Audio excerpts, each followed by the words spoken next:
What's up, everyone, and welcome to the 10th episode of the Joshua Perry Show. Of course, I am your host, former Buckeye captain and national champ, NFL player and current Big Ten Network and 97.1 The Fan analyst, Joshua Perry. This is the podcast where we talk about sports, life, and everything else. We are broadcasting on the Zedia Network. Follow at Zedia Network on Twitter for big-time podcasts and great content. Now, as you guys can see, my setup's a little bit different right now. I ain't got no background. I got white walls. There's no furniture in my condo right now. I am getting ready to sell this place. So bear with me. There will be some changes in the upcoming weeks. And then about 8 months from now, there will be even more changes. So things are about to get a little bit hectic. I'm about to be all over the place, but the show is still going to be fantastic. And we are fantastic because we have fantastic sponsors like Todd Pennington with Columbus-based Revolution Mortgage. If you are looking to refinance into a very competitive low rate or cash out for debt consolidation or home improvements, now is the time with historically low rates, and Todd Pennington can help you out. Todd should also be your go-to guy if you're looking to purchase a new home or get out of renting. Contact Todd Pennington at 614-390-9520 or visit revolutionmortgage.com/tpennington for more information. Revolution Mortgage is an equal housing lender, NMLS ID 1686046. All right, folks, we have a hell of a show lined up for you. I'm so daggone excited because we have Big Ten football back, baby! And this is the Big Ten preview show. I'll give you some of my favorite matchups heading into this weekend of games that I want to kind of break down and give you a little bit of inside scoop on. And then I'm going to bring my producer, Andrew Zoldan, in, and we're going to go over a few hot takes because he sent me a text this weekend that had me looking at the phone with a little bit of side eye. So I got to figure out what the hell is going on. And then finally, we will finish with my word of the week, and that word is authentic. All right, people, let's get into it. So we finally have Big Ten football. And this first weekend, we got some pretty good matchups. And because it's Big Ten football, we also got some duds. So I'll go through some of my favorite ones, some of the good matchups. I'll save some of the duds for you guys to consume on a later date. Let me pull out the schedule, though, so I can give you the full slate. So Friday night, which is October 23rd, we have Illinois at Wisconsin. That is 8 p.m. on BTN. I will actually be on halftime and post-game coverage of that game. You can also check me out before the game on the big show, and I think we got a little bit of pregame coverage leading into it. Going to be fantastic. My first weekend back in the studio. You'll see some of the great fits that I'm going to be wearing this season. Got a nice little setup for Saturday as well, which has a full slate of games. That's the 24th. We start off with Rutgers at Michigan State at noon. Two new coaches in that game, Greg Schiano, who's at Ohio State, and Mel Tucker, who was also at Ohio State well before Greg Schiano ever was. That's a BTN game. Nebraska at Ohio State noon, big noon Fox game. I'll talk about that one. We have Penn State at Indiana, which could be a little bit of a sneaky game. That's not on my preview list, but that's FS1 at 3:30. Iowa at Purdue, 3:30 on BTN. I'm not previewing that game because I think it's going to be a stinker, but come check BTN out because we got great coverage of it. Michigan at Minnesota. Woo! That's one of the games I'll be previewing. 7:30 ABC. You got the full prime time, get up for it. It's going to be one of those type games. I'm pretty excited for that matchup. Then we got Maryland at Northwestern, 7:30 on our air over at BTN. Now, I'm going to be on the Saturday lineup all day on BTN, starting with Big Ten Tailgate. That's the pregame show. We're going to rival Big Noon Fox and College Game Day. So go ahead and turn your TVs to BTN and check your boy out on that. Got a pretty cool setup, and then I'll be doing studio the rest of the day. All right, let me get to these matchups because I know you guys are tired of hearing me talk about this little schedule. I want to start with the Friday night matchup. I think that one's a little bit intriguing. That is the Illinois at Wisconsin matchup.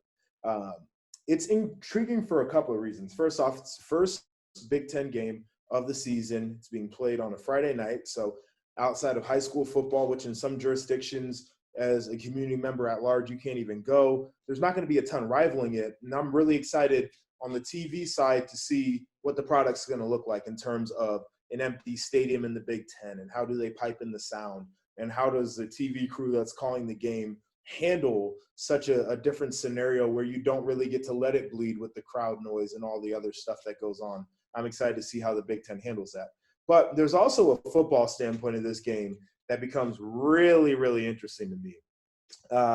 in this matchup a year ago, Wisconsin was upset, and that was the biggest upset of the college football season at that point. Illinois was supposed to have no shot in that game. There were conversations about Lovie Smith potentially being fired by Illinois before they were able to pull off this upset. It was a very strange game, but the key of it really for Wisconsin was their ability to take the ball away. Illinois first forced turnovers, I believe 3 of them in that game. And this really ended up turning into a run on turnovers that they had throughout the rest of the season, to the point where they led the Big Ten in turnover margin and total takeaways, I think, with 28 last year.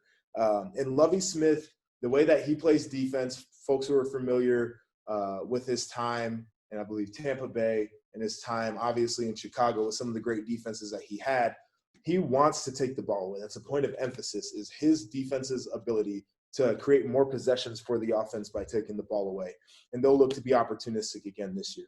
The other thing that becomes really interesting is Wisconsin's quarterback, Jack Cohn, who led them to a Big Ten Conference Championship game appearance a year ago, had to have surgery. So he's out. And the guy that's stepping in is Graham Mertz. And Mertz is a great player. He's heavily recruited out of high school. I think he was like the 65th best player in America, the number 3 pro-style quarterback, and the number 1 player coming out of Kansas. He redshirted last year, though. And so here's a guy who's highly talented. He was highly coveted, but he lacks the experience in collegiate games in a year where I think experience is definitely going to be more pronounced because of how much uncertainty there was and how disjointed training camp was and all the different things that are going to play into this year. So I believe having a good quarterback is always key, but I believe the experience this year is going to be more important than the talent for sure. So I'll be curious to see what that little matchup looks like. But look to Illinois to hopefully make that game a little bit interesting. The reason I wanted to preview this one was mostly because of the history from last year, but also because Wisconsin, it's not necessarily a question they have at quarterback, because I think that they're one of the top 5 teams in the Big Ten Conference heading into this year. It's just the fact that the inexperience at quarterback definitely makes you want to ask what they're going to look like early on this year. All right, so that's my first game. My second game, I'm looking to Columbus, Ohio, in the big noon Fox game of the week. That is Ohio State hosting Nebraska. Ohio State has it all. Everything. The QB and Justin Fields, the offensive line, who projects to be one of the best in America with a returning All-American. But the difference to me on that offense is the skill position. OSU's got 2 running backs now that offer really, really different skill sets. And J.K. Dobbins was definitely a shiftier back than Master Teague last year, but I feel like they offered you a lot of the same. I don't think J.K. Dobbins was as polished of a receiver out of the backfield as we really wanted him to be, and that was evidenced in the Fiesta Bowl with some of the drops that he had. This year with Trey Sermon, he's a guy who they talk about being a real player in space. He is a really good pass catcher. They say that he's got an extra gear that is absolutely different. He's really a sprinter. They say he's an upright runner and everything. So that style doesn't work between the tackles, and that's one thing they've challenged him to do, is to bring down his pad level and learn to run between the tackles. But when you got a guy like Master Teague, who ran for about 800 yards behind J.K. Dobbins, who rushed for 2,000 last year, you don't necessarily need Sermon to be the between the tackles guy. That's what Master Teague is going to do. And the fact of the matter is that this layoff in Big Ten football definitely benefited Master Teague and his ability to get back from an Achilles injury.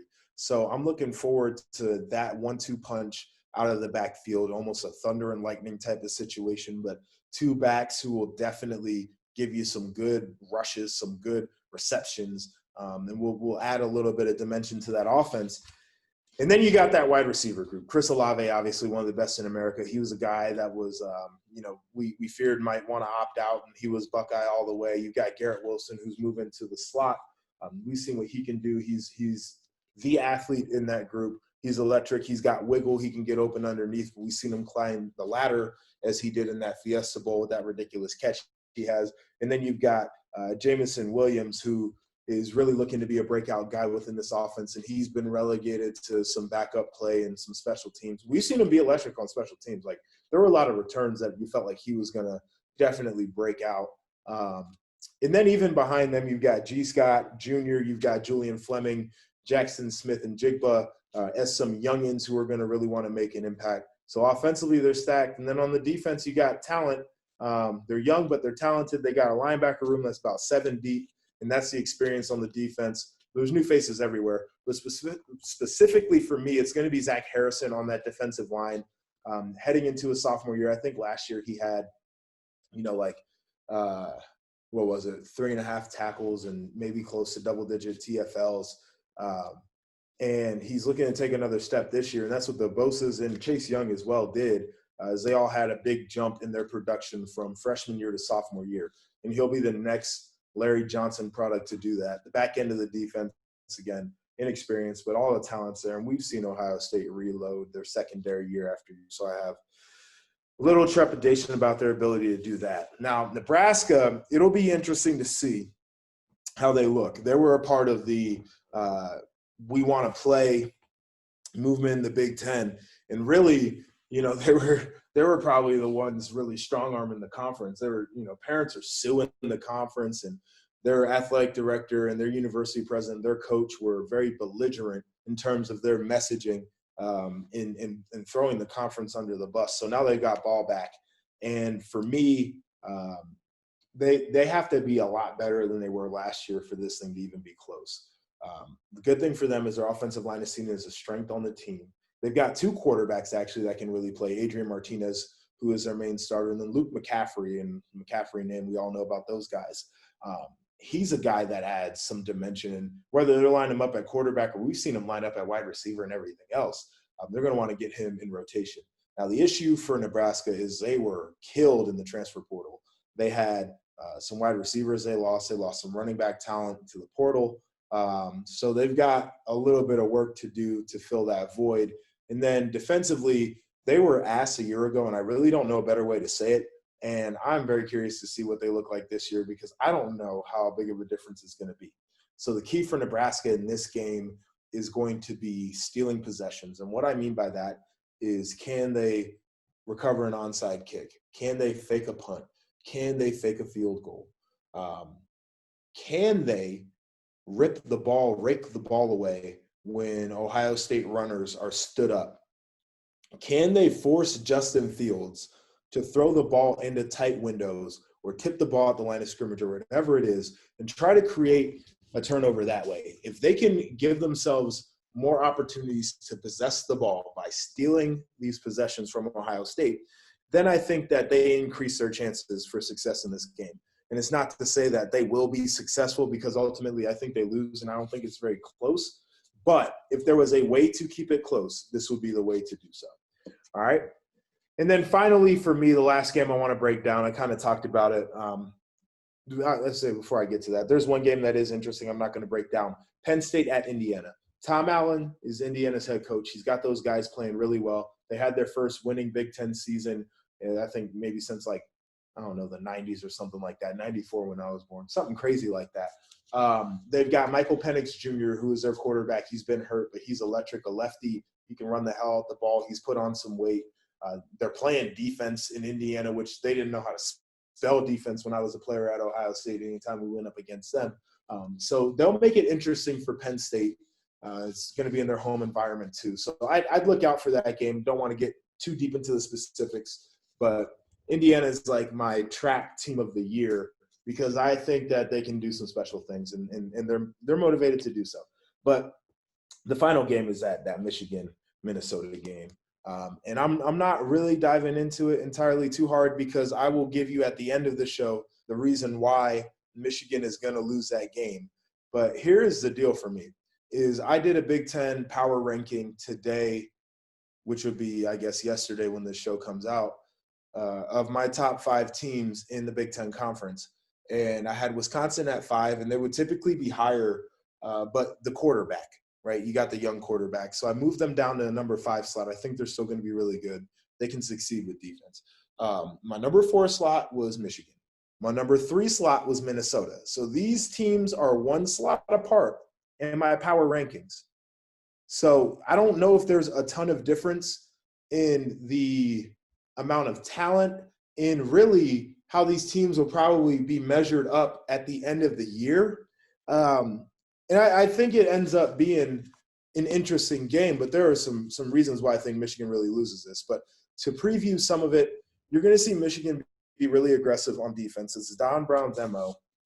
And for him, he lives and dies by his ability for his players to blitz. So they're going to send guys. They're going to do it often. They're going to put their defensive backs on an island. And a lot of times those guys get burnt. I've seen them boys get toasted. Ohio State abused them in that aggressive defense. I don't think that Minnesota has the personnel like in Ohio State would have. So they'll probably have their opportunities to make some plays. So that'll be interesting. Now on offense for Michigan, the question really is, year two, Josh Gaddis, what does his speed and space offense really look like? Has it evolved to a point where it's going to be as effective as they said it was going to be a year ago? And then what does Joe Milton look like? They're talking about this kid. He's Ben Roethlisberger. He's Josh Allen. He's Cam Newton, all rolled into one. And I'm thinking, all right, Josh Allen, the Bills, them boys are balling. Cam Newton, one of the best quarterbacks, and we do want an MVP. And then we know Ben Roethlisberger can ball too. He's a great quarterback. So he's getting compared to all these guys. I'm like, okay, so Joe Milton must be the real deal. Like when I turn on this game Saturday night, I'm going to be watching, and I'm expecting Joe Milton to come out here and look like an old pro. And it's not to say that I think it might be a little bit unfair that he's got those expectations, but that's what folks are saying about him. And so if he is as good as advertised or near as good as advertised, I think that Michigan can have some success on Minnesota's defense. But for Minnesota, the answer really is Tanner Morgan and Rashad Bateman. The combination is absolutely lethal. For me, Tanner Morgan, the second best quarterback in the Big Ten Conference, and you can make an argument that he's, top 5, 6, 7, 8, 9 in America at playing the quarterback position. And it doesn't mean that he's going to be a high-level draft pick or anything, but I'm talking about production-wise, what he means to his team and what he'll be able to achieve this year in college football. He is one of the top guys in all of the United States of America. Rashad Bateman is going to be a first-team all-conference wide receiver. He's got a shot to be one of the best receivers in the United States, period, right? So that combination is going to be a lot to deal with. And then you throw in a guy like Muhammad Ibrahim at running back. He's the dude who's going to get you some tough yards on the ground, and they're running behind an offensive line that's pretty damn good. So I think their offense versus the Don Brown defense is going to be the matchup of the game.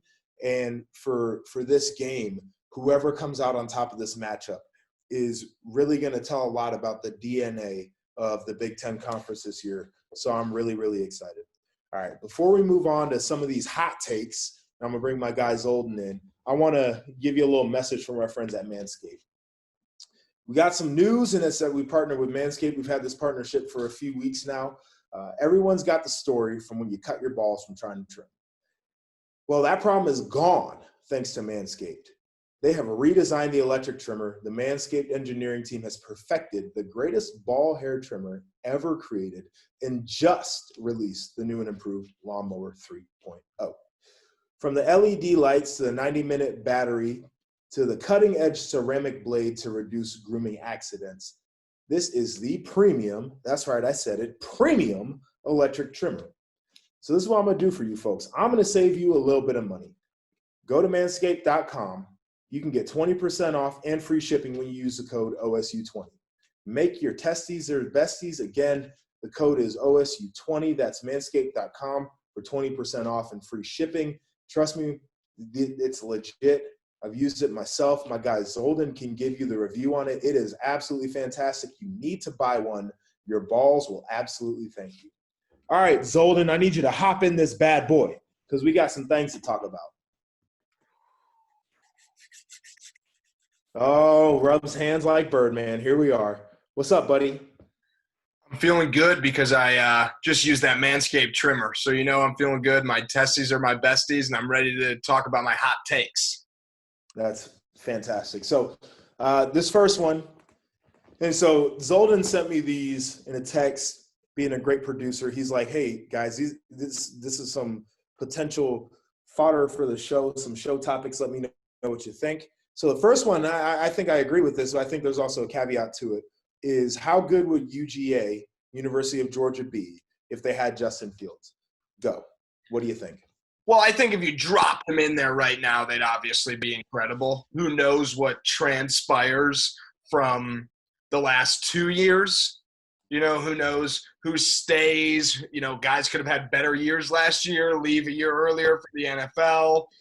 The team probably looks a lot different if Fields is still there.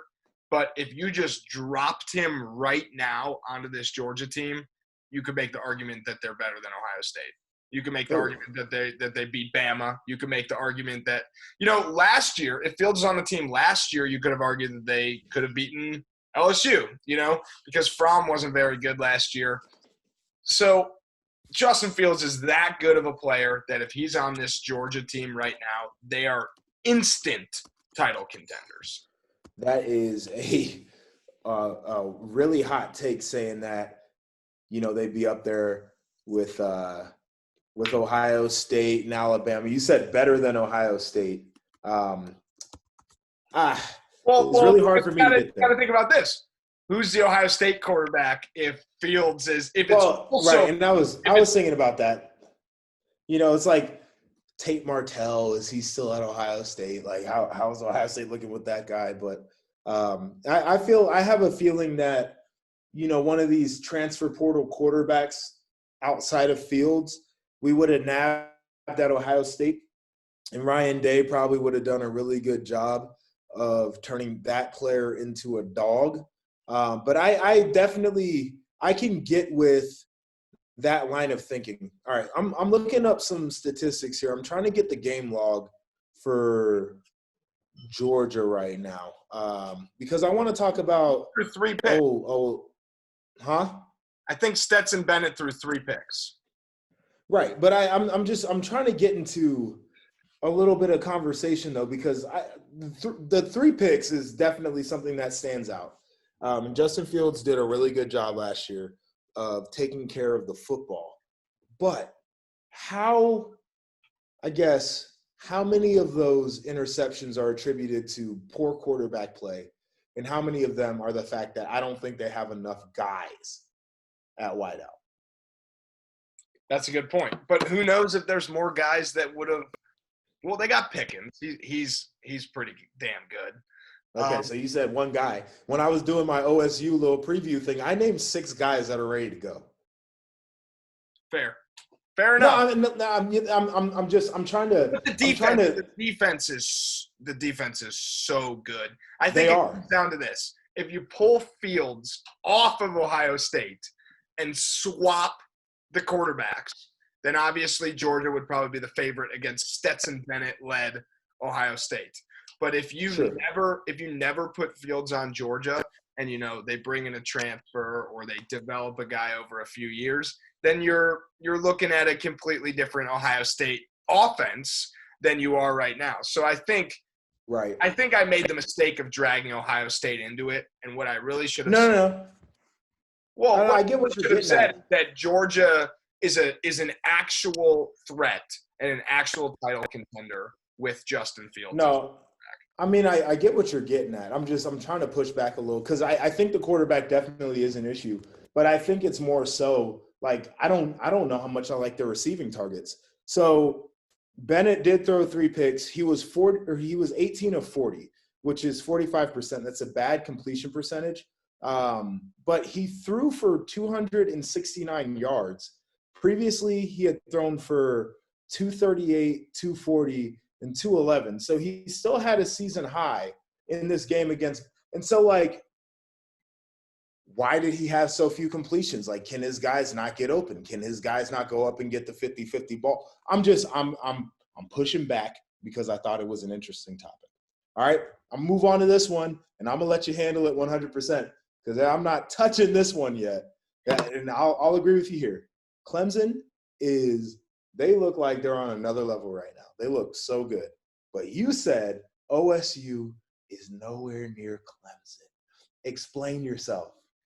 All right, I got 2 kind of responses. The first one, okay, is if you put them on the field tomorrow, I think Clemson is hands down the favorite because they've been playing games and they look amazing. They've been on the field.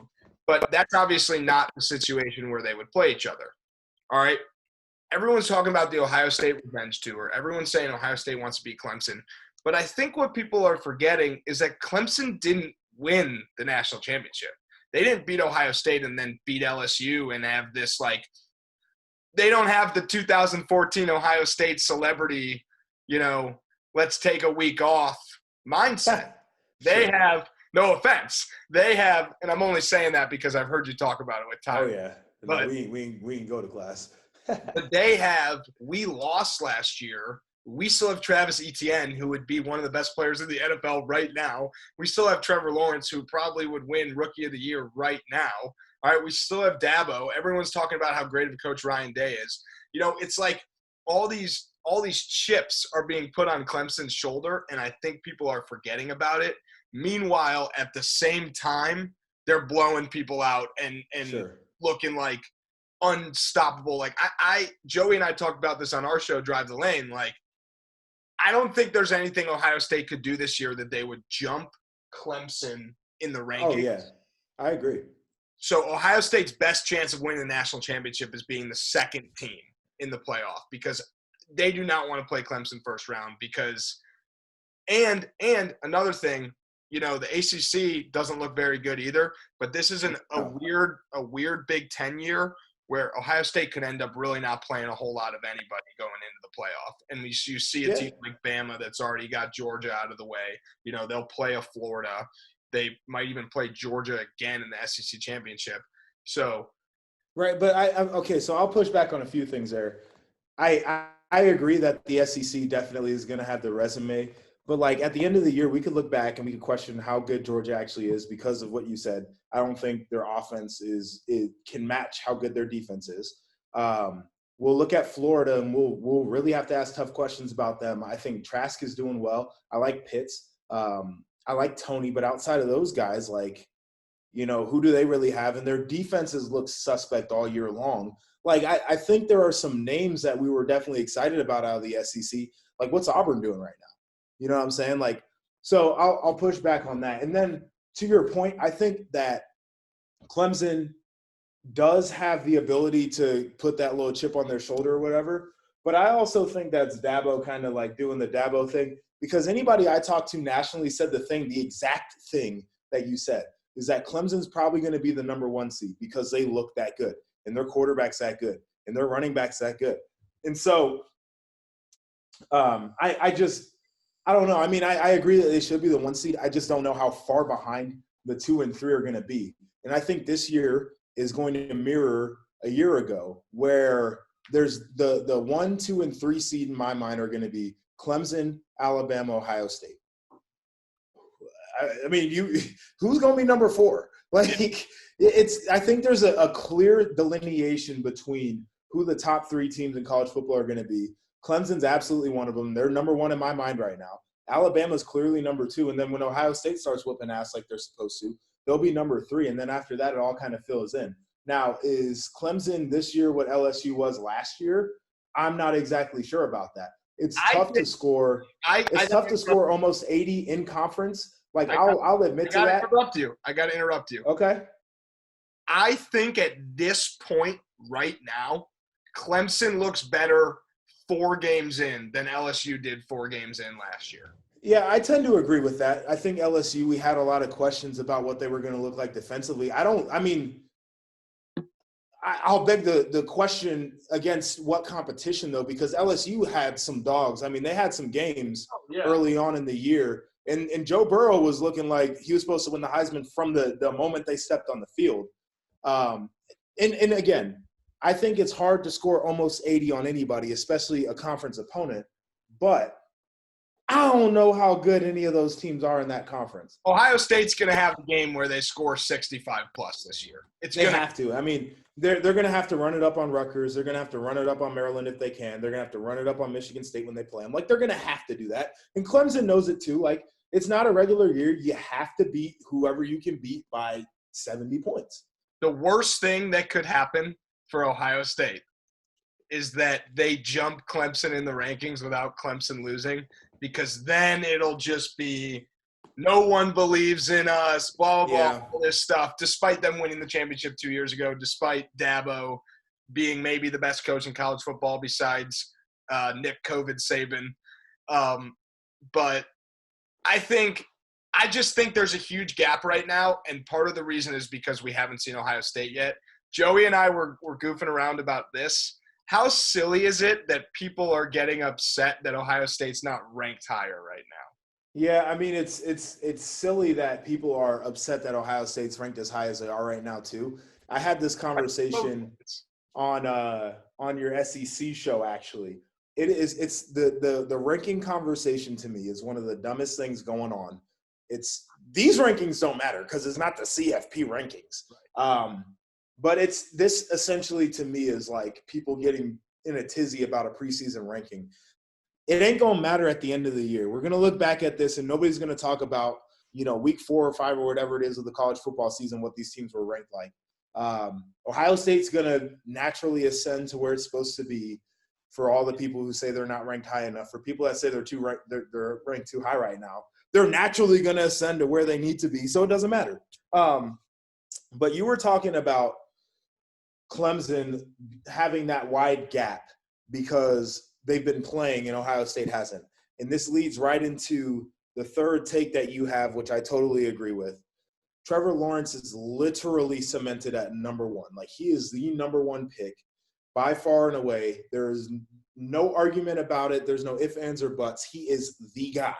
He'd have to have a leg amputated, I think. And even then, they would be like, this guy with a prosthetic leg is better than Sam Darnold without one.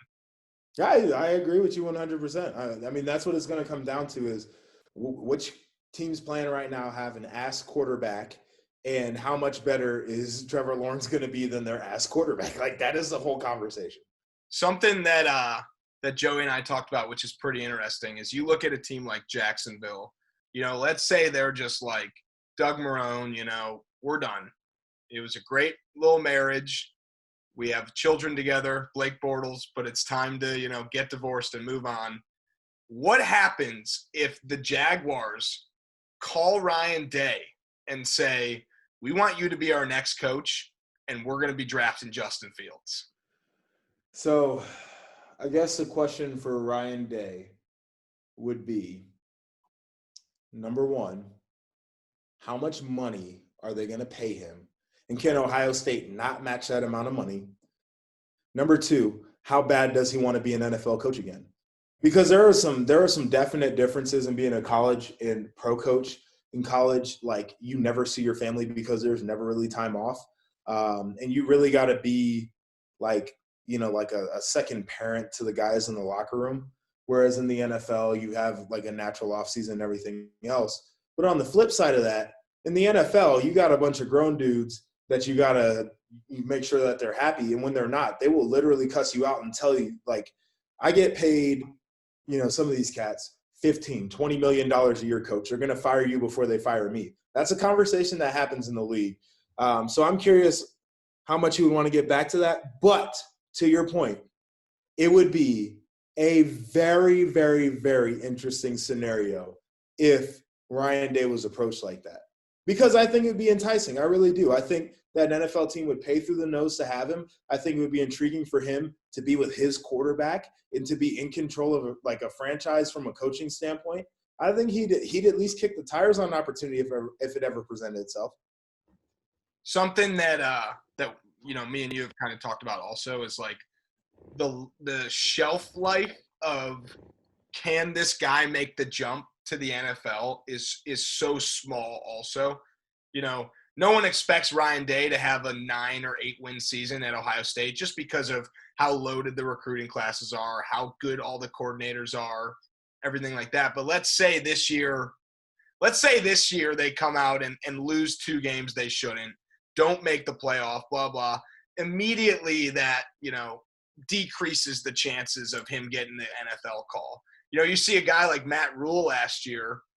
If he doesn't leave last year and Baylor comes out this year and wins like 7 games, he's not getting that call the next year. So that's why oftentimes, these like Cliff Kingsbury probably could afford one. That's the only asterisk. That's what I was gonna point. But the thing that Ryan Day and Cliff Kingsbury do have in common is that they're really good with quarterbacks, and people are like all about the offensive genius. Plus, Ryan actually does have the NFL experience to back up too. Would be very interesting. All right, I'm gonna get this last one because I got to do my word of the week and got to get you out of here. All right, so the last one is Michigan losing to Minnesota. I'm on board with that. Let me read you this. I want you to chew on this for a sec. There's a theme here. 2019, Michigan loses to Wisconsin, ranked number 11 on the road. 2019, take an L to Penn State, ranked number 9 on the road. 2018, take an L to Notre Dame, ranked number 5 on the road. 2018, they beat Northwestern, ranked 21 on the road. 2018, they take an L to Ohio State, number 3 on the road. 2017, take an L to Penn State, number 8 on the road. 17, take an L to Wisconsin, number 7 on the road. 2016, take an L to Iowa, 21 on the road. 2016, they take an L to number 2 OSU on the road. In 2015, they took an L to number 17 Utah on the road. What is the theme there? The theme is that they lose to ranked teams on the road. But I'm also going to say this. One thing, you got to give credit where credit is due for Harbaugh, and they don't lose a lot of home games besides Ohio State. But this is not a home game. This is a road game, as you were alluding to. Yes. What I said on Drive the Lane, which is actually coming out tomorrow, so spoiler. The thing that I am most excited for about Big Ten football being back is Michigan losses coming back. It's the best part of Big Ten football. I'm excited for it. Michigan, you can't bet on Michigan. If you're a gambler out there and you're listening, you need to take Minnesota. Take them with the points. Take them money line. Take them whatever you want. And if they lose, it's not my fault. But when they win, you're That is hilarious. No, I'm with you though. I just the track record of Michigan playing on the road is not very good against ranked opponents. The other thing that's not very good is when they have these big time matchups early on in the season too. They've embarrassed themselves at times, and so I'm looking for much of the same here. Like I said, I think Minnesota and Michigan are very even in terms of where they would end up at the end of the year. But if I have to use history as an indicator of how this is going to go in the Harbaugh era, since 2015, they've got, I think, one win against a ranked opponent on the road, and that was Northwestern, which they're not getting that second one this week. So there it is. All right, Zoldan, appreciate you, man. Of course, dude. Everyone buy the Manscaped trimmer, promo code OSU20. Listen to Drive the Lane tomorrow. Love it. All right, I'm going to hit you with this, and then I'm out. So my word of the week is authentic, and it was really authenticity, but you got to boil it down to the root word authentic. So the definition is relating to or denoting an emotionally appropriate, significant, purposive, and responsible mode of human life. So you got a lot of stuff to break down in there. First off is emotionally appropriate. And I think when you're being authentic or when you refer to authenticity of a person, the emotional aspect is absolutely big. People who are authentic know how to strike the right chord, whether that chord is, putting their arm around you when times are tough, whether it's being genuinely excited for you when you are having successes in your life, whether it is genuine concern about things that are going on in your well-being and their ability to help you. The emotion of those moments is absolutely key, and the appropriateness of the emotion to the moment definitely builds that authenticity. It has to be significant. So we're not talking about, it can be a small gesture or a small moment, but it has to have big meaning. I think that's what significant means in this context. It's the person that writes you a handwritten note to say thank you after you host them for a dinner, or after, that person does a job at your house and they make everything look great. It's the call into somebody when you see that they posted on social media that they're going through something, or they had a death in the family or whatever. That's the significance of the authenticity. It's the fact that I am willing to reach out with no gain of my own personally to just say, hey, I'm here for you. I'm thinking about you, whatever the case is. Purposive, I had to actually look that up, but it means done with purpose or intent. And intent is one thing that we've talked about ad nauseum on this show. I think it's kind of like the binder in all of these words that I've had, because none of this stuff happens on accident. When you are authentic, you don't become accidentally authentic. It's a part of your fabric, and it's something you intend to do. You put effort, you put purpose into the relationship and into the action, and it produces an outcome that feels real and organic to people. And then finally, responsible. And I think that it's a really interesting word to use in this context, but it says responsible mode of human life. So people who are authentic are people that are probably good decision makers, or people that are they are very trustworthy, are people that are extremely reliable. And that goes into the responsibility aspect of it. But the reason this word came up was one of my boys, Brandon Gibson, said that he was helping one of his direct reports out at his job, somebody who reports to him. And that employee said to him, "You are one of the most authentic people I know." He talked about his authenticity. And it was, I think it struck him in a profound way to hear that, because a lot of times when we can be authentic and it can go unnoticed or feel underappreciated, but anytime we are seen as somebody who is genuine and invested in others without any personal gain involved, somebody who can do something that is seen as significant or emotionally appropriate, somebody who lives with intent and purpose and responsibility to themselves, I think it's a really high compliment. So I just wanted people to chew on that. Think about ways in your life that you can strive to be more authentic, where you can be more honest and organic and genuine, where you can be real. Like the other authentic that we think about is when we talk about material items, like an authentic Louis Vuitton bag or an authentic collection of coins. They're genuine. They are the real McCoy. These things are oftentimes rare, and so they're valued, right? And so we need to think about that as well, is how our authenticity is valued because of how rare it truly is for people to be that way. So I wanted to leave you guys with that word. I thought it was really intriguing. All right, folks, I hope you enjoyed this show. Got to really shout out my guy, Andrew Zoldan, not only for producing this show, but contributing some awesome content to it. Looking forward to a big week of Big Ten football. I'm super excited. I'm going to be back in Chicago doing my thing. So our schedule is going to change a little bit. We're going to try to start pumping this show out on Tuesdays like we're doing this week. But everybody tune back in, subscribe, 5-star review would be appreciated. Thanks for listening. I'm Joshua Perry, and this is the Joshua Perry Show.